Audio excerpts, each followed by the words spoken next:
Here's a quick little bite-sized video to show you how you can speed up the game in Football Manager 2022, or any Football Manager for that matter. Marginal differences added up can make all the difference in your long-term saves, and if you haven't got the beefiest of PCs to run every league at once, then this is the video for you.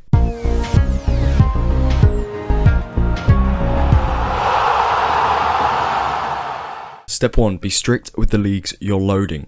If you're doing a Premier League or top European division save, then only load 5 to 8 leagues in mostly Europe, with maybe Brazil added in just for continuity in the European leagues and for transfers. The same goes for, say, loading a South American league for a playthrough.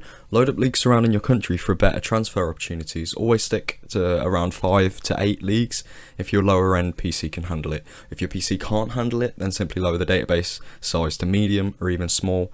Lower the amount of leagues too.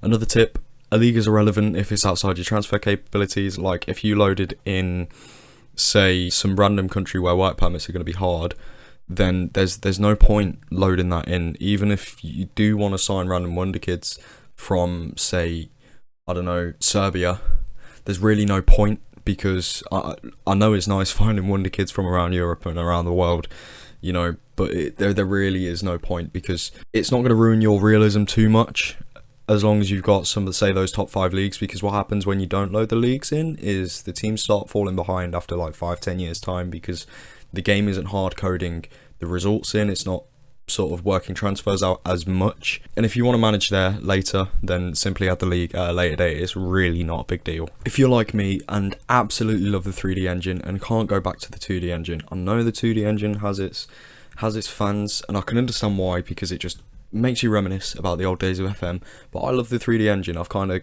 more grown up with it, you know. I've been playing FM since 2008 on the PSP, and moved over to the PC on 2009 was the first year where we got the 3D match engine. It was pretty basic back then, but if you love it and your PC can't handle it, then, you know, on the highest graphics, so all you want to do is go over to the match tab and then look at where it says your PC's 3D graphics capability. If that is on the low end, you can basically click all of this down. You want to set the frame rate around 30 so it doesn't look too stuttery.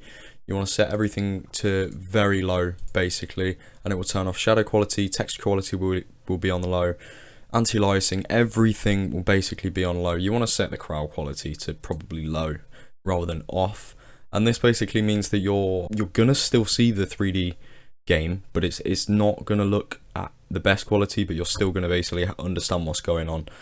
You want to click mesh detail on medium, otherwise the actual players themselves are going to look a little bit janky, but everything else can really be set to low. Render quality, set that to low. If it still says that your PC can't really handle it, if you get into the game and it's still struggling, switch the 2D match engine on. If you think it's, you know, ruining your realism into the save, the 2D match engine really isn't that bad, and it's actually a lot sort of easier to work out where you're going wrong with tactics as well. But that's just another tip.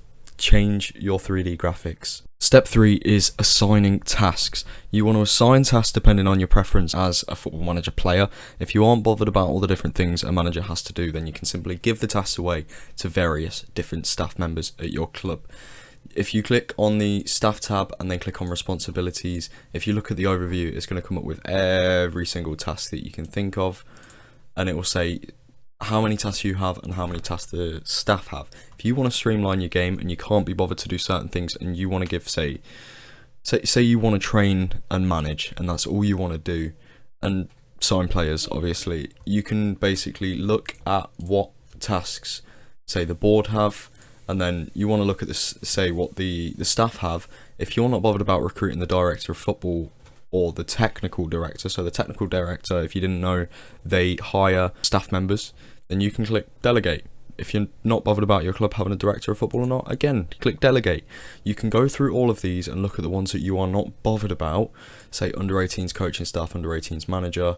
If you are more bothered about the under 18s side of things, which, you know, I am personally, but if it's not something you're too bothered about other than bringing in the odd player yourself, then that's absolutely fine. You can go into everything from press conferences. These get pretty boring after a few seasons. If you only want to attend, say, Continental Cup press conferences, but you're not bothered about, say, the new signings press conferences, because they do get boring and you're clicking away at the exact same answers every single time, saying that you're excited for the players, you think they can make a difference, what position you're going to play them in, then delegate it. And it is as simple as that. If you want to lead the general training but don't want to lead the individual training, or vice versa, again, simple, delegate it. This will make your life so much easier than basically getting every single task on your side of things. I promise you, it makes a massive difference, especially when starting off the game, because there are so many things that you have to do when you first start as a team. Step 4 is a bit of a 2-in-1 style tip. Basically, holidaying and using skins that have simulating of matches. Now, back in the day, when you used to simulate a match with a skin, it used to count as a holiday, and that match didn't go on your record. But one of the skins that I use is Zealand's skin. It's a great skin. Everything is a little bit more compact and in places that you kind of want them to be. And one of the best things about it is a simulate match button. It used to be called the instant result button, but people still call it that. But you can use this for games that you don't really care about. So say you can see that we have a friendly coming up against some random team, I presume in London. You have a friendly against them, you can either instant result or you can just delegate friendlies like in the last tip. And another thing as well is holidaying.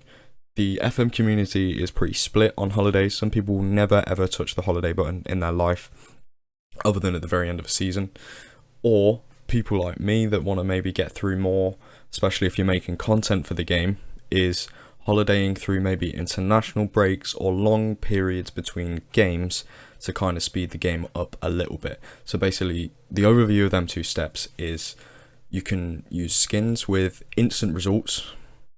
So for random games, you know, say if you play in Arsenal in the FA Cup and you've got Stoke on a Wednesday night and you kind of know that you're going to walk all over Stoke, say they've just got promoted or whatever, then you need to do is instant result it. Sometimes you don't get the result you want, but it's still going to go on your record as a game rather than back in the day where it used to say that you holidayed that, which is brilliant. It just simulates it just like how it would if you actually played the game and managed it in full, but instead it just does all of them little calculations really fast. And then, like I said, holidaying, you can skip through copious amounts of time if you just holiday. Step 5, the final step I have for you is a slightly different one, but it can make all the difference to keep you flying through your save over a long period of time, and not too many people actually know about this one. If you go back over to your preferences tab and click on interface, scroll all the way down to the bottom and you'll see this little thing it's really stashed away right at the bottom of this tab under processing called continue game timeout. Now this will always be disabled, but if you turn this on to instant or 2 seconds, 5 seconds, 10 seconds, whatever, basically what this will do when you click confirm and it saves the changes is when you click continue, what it's going to do is automatically go through without you even touching your mouse, and it will take you all the way up to a game or maybe a weekly staff meeting or anything of the sort. And once you've got that all set up, it will basically just keep going through the days. This means it makes it so much easier for you to go downstairs, grab a coffee, grab a tea, grab a biscuit, whatever it is that you do while you're playing Football Manager. You know, some of us like to sit here, play it intensely, some of us like to play it casually while you got the TV on in the background. It is completely your choice if you can multitask. I mean, I'm not very good at it, I have to focus, but yeah, that's completely your choice. And what this will do is keep going forward. It means you don't have to click continue unless something red comes up in the inbox. So things that are yellow that you can ignore, some things that you can't ignore, like pending transfer offers and things like that you've left for a few days, then that will stop the game from continuing. That's just how it is. You can turn all of that off and delegate everything to the director of football, which means you have no say in transfers. But yeah, it's just a nice little tip. If you go into that instant timeout, it means that there are a few things that you are absolutely saved from. And one quick little bonus tip is when you're here, what you can do rather than clicking all the way up here, because we all do it. I think I'm remembering this from a Zealand video. He basically said, big difference, press spacebar. You heard it in the background there. Press it, makes a massive difference. Press it again, makes another massive difference. So that is 5+1 tips on how to speed up Football Manager.